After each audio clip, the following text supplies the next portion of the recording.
My name is Avery, and I was 20 years old when I came home from college for a short break, expecting the usual warm welcome. But what I found instead stopped me in my tracks. My belongings, my clothes, books, even my framed pictures, were all stuffed into trash bags and left on the front porch. My phone buzzed with a single message from my mum, Dana. It read, "Sorry, sweetie. I have a new boyfriend. We'd rather be alone." I didn't argue. I didn't even protest. I just stared at the bags lined up on the porch, my brain trying to make sense of what I was seeing. 2 weeks later, I would watch as the police handcuffed her. But for now, I just stood there, frozen, feeling like the floor had been ripped out from under me. The flight home had been 5 hours, not counting the layover and the delay that left us grounded in Dallas for nearly an hour, waiting for clearance. I passed the time watching old sitcoms on my phone, broken subtitles, and Orlan daydreaming about lasagna. Not just any lasagna, but my mum's lasagna. The one she always made when I came home, the one that made me feel like I belonged. I hadn't seen her in 5 months. I imagined that hug at the door, maybe a small tear in her eye saying, "You've grown so much," or a rant about gas prices, or some random lesson about life that only mums can give. I looked forward to all of it. Instead, I lugged my suitcase up the familiar walkway and found a new lock on the front gate. It was shiny, suspiciously new, and my key didn't fit. I tried again, twisting and jiggling, as if sheer willpower could. Unlock it. Nothing. I took out my phone and texted her, "Hey, I'm here." Gates locked. No response. I rang the bell. I knocked. I waited. Still nothing. That's when I noticed the trash bags. 4 of them, tied at the top, lined up like some half-finished chore. My first thought was that she had just forgotten to take them out. I stepped carefully around them, calling her cell straight to voicemail. Maybe she had gone to the store, or fallen asleep, or maybe I was overreacting. I sat on the porch bench and scrolled through Instagram, trying not to let irritation take over. 20 minutes passed. I texted again, "Me, Mum." Nothing. 5 minutes later, my phone buzzed.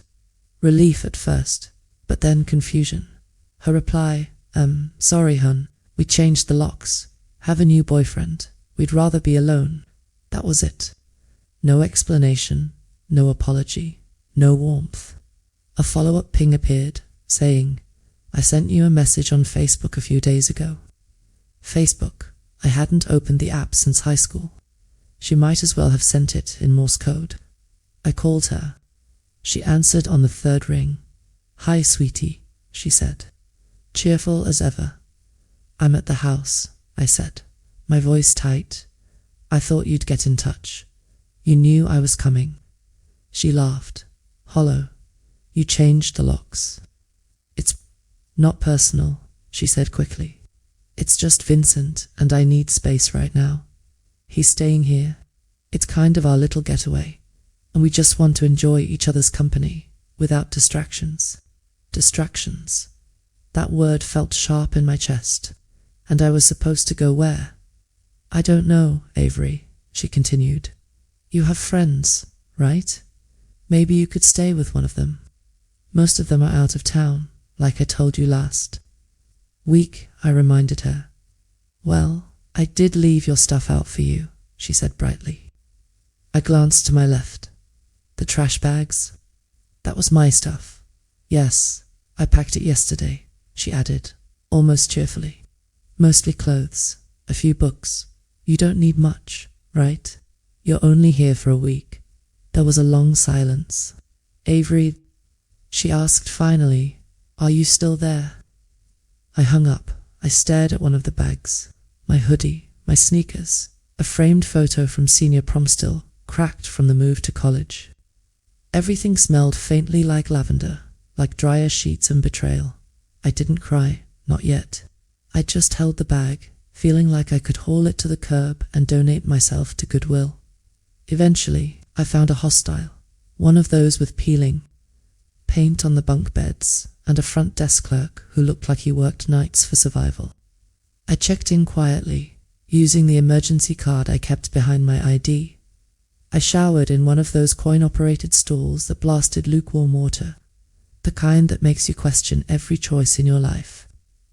Then I climbed into the bottom bunk, pulling the sheet over my head, pretending I was camping. Ironic, really. The next morning, I logged into my college fund just to see how long I could survive like this. 0. The balance was 0. I refreshed, closed the tab, reopened it. Nothing.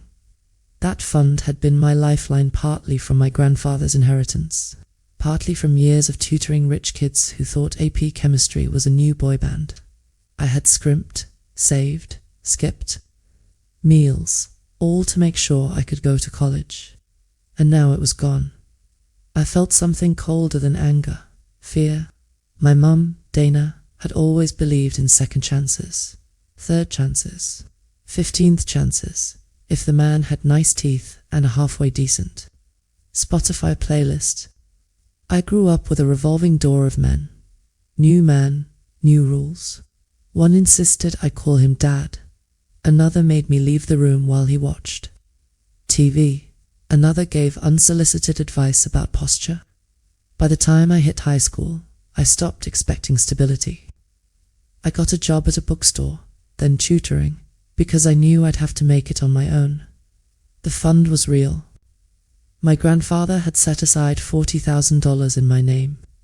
I added about $8,000 of my own, enough to cover tuition if I was careful. My mom had the password from when I was a minor. I trusted her. Spoiler, she wasn't on my side. That morning, staring at the empty account, I didn't cry. Not yet. Mostly, I felt stupid, cosmically, irreversibly stupid. I remembered who had the password, who hugged me goodbye when I left for college and told me she was proud, who said, "You don't have to worry about money." The morning after I discovered the college fund was gone, I didn't sleep in the hostel. My body was too restless, my mind spinning like a carousel stuck in fast forward. Between sunrise and my third instant coffee, I logged in to double-check my balance. I wasn't even sure why. I think part of me wanted proof that the world still made sense somewhere. But the account showed the same cruel 0. I clicked on the transaction history. Every last dollar was gone. No fraud alert, no unauthorized activity. Just transfers initiated from the linked device. Of course, that was Mum's phone. Dana's. I stared at the screen, waiting for a mistake, some glitch that would explain it all away. But nothing came. I didn't cry yet. Mostly, I felt a hollow, sinking kind of disbelief. How could she take something that wasn't hers, something Grandpa had left for me, and act like it was normal? I remembered the last time I had seen her. She had hugged me goodbye, told me she was proud, said I didn't need to worry about money. I trusted her. I shouldn't have. Spoiler alert, I was wrong. I called her. 4 rings. Straight to voicemail. I didn't leave a message. I called again 6 breaths shallow, fingers trembling. Avery, she said finally, in that sing-singy, casual tone she uses when she wants to sound normal. "Hi," I said, voice tight. Foreign to my own ears. I saw the balance. "Oh, you mean the account?" She sounded airy, like we were talking about a weather update, not $48,000. "Yes," I said. "It's gone. Gone." She echoed, a pause that sounded almost rehearsed. "Oh, Avery, don't be dramatic. It's not gone. It's just tied up, tied up." I repeated, incredulous. "Yes," she continued. "We're using some of it for a short trip. Vince found an amazing deal on a cruise, and we're renovating the kitchen. Needed some work. Vince's friend runs a contracting business. Guy gave us a great price. House value will go way up. It's really a smart investment." My chest tightened. "Mom, that was my college fund. Grandpa left that for me. I added my own money. You don't get to gamble with that. Not with someone I barely know. I know, honey, she said, lightly. But Vince is going to pay it back. He's just a little tied up with cash flow right now. Most of his money is in investments. You know how these things work. No, I don't, I said, voice rising. And I don't care. I want it back now. You're being hysterical. She laughed, not kindly, not funny, just a laugh meant to deflect, to minimize. No, Mom, I'm being realistic. You stole from me. Oh, please, she snapped. That's such a strong word. I borrowed it. You didn't ask. I didn't think I needed to. You're my daughter. No, I'm an adult. That money was mine. You emptied the account without permission. That's theft. Her tone sharpened, colder now. Don't talk to me like that. I will. Because right now, you're not acting like a mother. You're acting like a thief. A long silence. Finally, she muttered, Fine, I'll talk to Vince. I'll send it back. Happy now? No, I'll be happy when it's in my account, I said. She muttered something under her breath, something about me acting like the world was ending, and hung up. I stared at my phone, heart pounding not from rage alone, but from a realization. A line had been crossed. My trust had been shattered, and there was no going back. I gave her 3 days, not because I believed her promises, but because a tiny flickered deep in my chest, the fossil remains of years of hope, made me want to see if she could do the right thing without a full-blown confrontation. 3 days. I refreshed my bank account obsessively. Nothing. I texted her once. Any update? She replied vaguely, It's being handled. Day 4, nothing. Day 5, I sent a longer, more detailed message. I need a timeline. I have bills, rent, tuition. I need to know when the money is coming back. Left on red, A. Day 6, I called. Dana answered with her usual tone, the one people use when they know they're in the wrong but haven't figured out the spin yet. Avery. I'm in the middle of something, she sighed. Then I'll be quick. I need my money back. I've been patient, she said. Vince has a plan. He's coordinating the whole thing. Did you actually ask him? Did you say, Vince, my daughter's college fund is gone. You need to pay her back? Or did you just vaguely mention it? Silence. You're being dramatic, she said finally.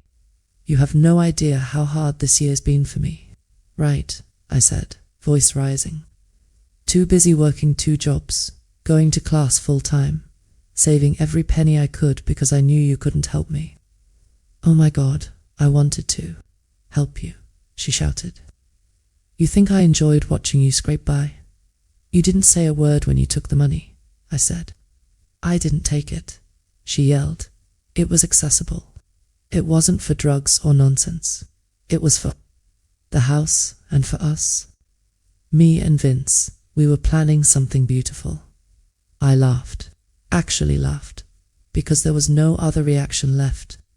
You call this beautiful? You spent my money, Mum, Grandpa's money, meant for school, not for you, not for Vince. Her voice dropped, quieter, defensive. I'm your mother, Avery. I'm the one who has to figure out how to stay in school now, I snapped. I'm done trusting you. She tried a last-ditch emotional angle. You'd really do this to me after everything I've done for you. I raised you. I gave up everything. Yes, Mum, because you stole from me, I said, calm but firm. She hung up. I sat there for a second, processing. Then I opened my notes app and copied everything. The texts where she admitted to using the money, the vague promises from Vince, the bank screenshots, the old check Grandpa had given me. Every detail, every proof. Then I walked to the nearest police station. No appointment, just a backpack, documentation, and a heartbeat that felt loud in the quiet room. I waited behind a man reporting a stolen bike, someone with a noise complaint, and a woman who kept checking her phone. Finally, an officer called me over. "Documentation?" he asked. "Yes," I said, handing him everything. Bank statements, texts, dates, photos of the check. He nodded, calm, professional. "Was this account in your name?" "Yes." "Did she have power of attorney?" "No, just the password." "Okay, that's it. Straightforward." 3 days later, my phone rang. "Dana, you called the police on me." She snapped. No hello, no softness, just anger. "Yes, I asked for my money back. You didn't deliver." Her voice rose. "It's already being handled. Vince has a plan. Everything will be fine." "No, you sent $48,000 to a stranger. It's gone. No timeline, no receipts, no plan. That's not handling it. That's gambling." "You're cold," she said. "You're reckless," I said, daughter reaction. Tears, guilt, and a softening of tone, but I wasn't listening. I was done being the safety net. I wasn't her therapist. I wasn't her excuse. I was her creditor. And I meant it. After I filed the report, I thought maybe things would finally start moving. Maybe Dana would realize the seriousness of what she'd done and start making things right. But reality has a way of being far messier than you hope. For starters, the investigation wasn't instant. Police officers didn't magically swoop in and hand me my money back. Instead, it was a slow, deliberate process. Official letters, phone calls, and recorded statements. Word started spreading quietly. My Aunt Clara, who lived across town in Austin, heard about it from a neighbor. Apparently, Dana had been very public on social media, subtly twisting the story to make herself look like the victim. But the police weren't fooled. They didn't just want to have a chat with her. They wanted to confirm everything. The bank transactions, the texts, the dates. The documentation I'd collected became critical. Every screenshot, every bank statement, every old check from Grandpa's estate, proof that it wasn't just a misunderstanding. Dana could have cooperated. She could have answered questions calmly, explained what happened, maybe even apologized. Instead, she chose indignation. She acted like her evening plans with Vince, a wine and cheese night she called her Thursday ritual, were being ruined. She yelled, claimed harassment, even threatened to sue the department. Honestly, it was almost impressive. If manipulation were an art form, she would have a gallery show, eventually. The police had to cuff her, not because they were pressing charges at that moment, but as a precaution while they verified her identity and collected statements. According to Dana, being handcuffed in front of Vince was the most traumatic thing that could happen to her. Not the theft, not the betrayal, the cuffs. Classic Dana, always managing to turn the story back on her. I didn't respond to her emotional voicemail. I didn't send messages. I let it unfold quietly. In the meantime, family members started calling. Some reached out gently, some less so. "She's your mother. You only have one. She's been through so much." At first I considered ignoring it, letting the chaos continue. But I realized silence allows people to fill in their own story, and my story deserved to be told, unaltered. So I posted a single, clear message in our extended family group chat. No drama, no emotional embellishment, just the facts. Screenshots of her texts, my bank statements, dates, nothing else. The response was quiet at first. Then slowly, a few relatives messaged privately. They'd had their own experiences with her. They believed me. One cousin even remembered Vince mentioning some strange family asset reallocation idea, as if we were shareholders in a sitcom trust fund. Eventually, the noise faded. Not everyone agreed with me, but the people who mattered had heard enough. And that's when the official letters started arriving. Dana had to repay the money or face charges. I didn't gloat. I didn't celebrate. I just waited. Of course, things didn't resolve immediately. Dana stalled. She said she was working on it, said Vince would come through soon. Suggested maybe we could meet halfway. I didn't respond. Weeks passed. Then came the confession. First a tearful voicemail, then a string of rambling texts. Vince was gone. Gone with the renovation money, the kitchen plans, the imaginary contractor. There were no permits, no work done, no receipts. The company he claimed to work with didn't exist. His friend, disconnected number. The name he gave Dana, likely fake. The man who had seemed like a solution, a dream, a plan. Just a ghost. Dana was embarrassed, broke, alone, but she never told me all that directly. Instead, she sent a meme about betrayal at 2 a.m., followed by a "can we talk" text. I didn't answer. She tried to get a loan, but her freelance career and credit card debt made it impossible. Eventually, she did the only thing she could. She set up a remortgage, a bad loan, high interest, terrible terms. I almost felt sorry for her, but only briefly, because I remembered what I had asked for. Repayment, not revenge, not pity.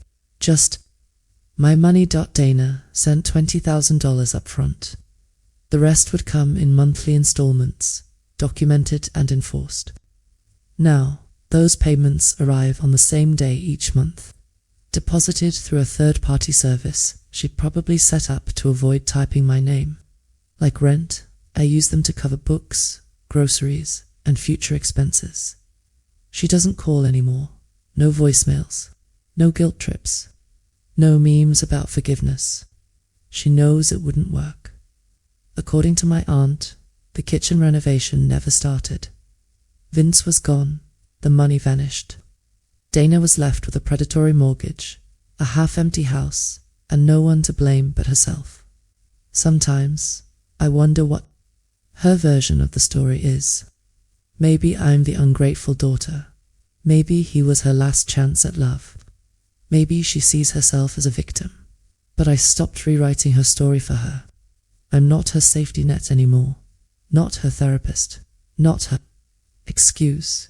Only her creditor. And this time, she pays in dollars, not guilt. I reflect on it sometimes, late at night. Lying in my small apartment bunk bed, sipping instant coffee. Did I go too far? Should I have shown more grace, more softness? Maybe. But I know one thing: I finally did what needed to be done. I drew the line. And for once, I acted like an adult in a world where the adults around me had failed me. By the time the final installment started arriving in my account, I had settled into a quiet routine. Each payment felt like a small victory, a reclaiming of control that had been stolen from me months ago. I didn't celebrate with fanfare. I didn't post anything online. I simply logged in, noted the deposit, and carried on with life, my own. Life, for the first time in a long time. Dana never contacted me directly about the payments. No calls, no texts, no late-night pleas or manipulative memes. Silence. I can't decide if that was a relief or another kind of punishment, another acknowledgement that she knew I wouldn't fall for her tricks anymore. Sometimes, I imagined, her sitting at the empty kitchen table, staring at the unopened renovation plans, realizing that the fantasy she had built with Vince was just that, a fantasy. The house hadn't been renovated. The contractor didn't exist. Vince didn't exist. And the money, reclaimed. Slowly, painfully, but reclaimed. I wonder what she tells herself now. Maybe I'm the ungrateful daughter. Maybe she still believes. She had good intentions. Maybe in her mind, she's still the victim of circumstances. I stopped worrying about her narrative a long time ago. My story isn't hers to rewrite. It never was. Aunt Clara keeps in touch, quietly checking in. A few other relatives have reached out, some awkwardly, some cautiously. I don't need validation from anyone outside my circle anymore. I've learned that facts matter more than feelings. Evidence matters more than excuses. And boundaries are essential even. If the people closest to you refuse to respect them, Dana is no longer part of my day-to-day life. We talk minimally, formally, if at all. The money continues to arrive on schedule through the third-party service she set up, and I rely on it responsibly. Tuition, books, groceries, the occasional small indulgence things I never have to scrape together pennies for again. And the best part, I don't feel guilty. I don't second-guess myself. I acted. I drew a line. I enforced it. And in doing so, I preserved my future. Sometimes when I think about the way it all started, the trash bags on the porch, the locked gate, the first cold message from her phone, I feel a pang of disbelief. Did this really happen? Did I really have to drag my own mother into a police station to protect my college fund? Yes, I did. And I don't regret it, not one bit. The lessons are clear. Trust is earned. Money that is meant for you is yours, regardless of emotional claims or familial ties. And most importantly, you are responsible for protecting yourself, even when the people who should have been your greatest supporters fail. Dana's life has its own trajectory now. The mortgage, the failed renovation, the disappeared Vince, faces the consequences of her choices. I don't revel in her misfortune, but I recognize the justice in it. It's not revenge, it's the natural outcome of irresponsibility and poor judgment. I, Avery, have learned that taking action, even against someone you love, is sometimes the only way to safeguard your future. I've learned that boundaries aren't cruel, they're necessary. I've learned that silence allows others to misrepresent the truth, and speaking clearly, calmly, and firmly is a form of self-preservation. Looking back, I don't think I went too far. I think I finally did what needed to be done. I didn't scream. I didn't drag names through the mud. I just set a boundary, enforced it, and ensured that what was mine, my education, my inheritance, my future, remained mine, and that's enough. Some nights, when I'm lying in bed with a cup of coffee or scrolling through my favorite old sitcoms, I think about the future. I think about college, graduation, the life I'm building on my own terms. I think about independence, responsibility, and the power of saying no to people who repeatedly disrespect your boundaries. And sometimes, just sometimes, I allow myself to feel proud, not just for surviving Dana's betrayal, but for asserting myself, for refusing to let manipulation, deception, or misplaced loyalty define my life. I took control. I protected my future. I reclaimed what was rightfully mine. Dana will have her own story, I suppose, but mine is mine, and no one can take it away. The money continues to arrive. Life goes on. Lessons are learned. Boundaries are respected. And I, Avery, keep moving forward, stronger, wiser, and unafraid to stand up for myself, no matter who stands in my way.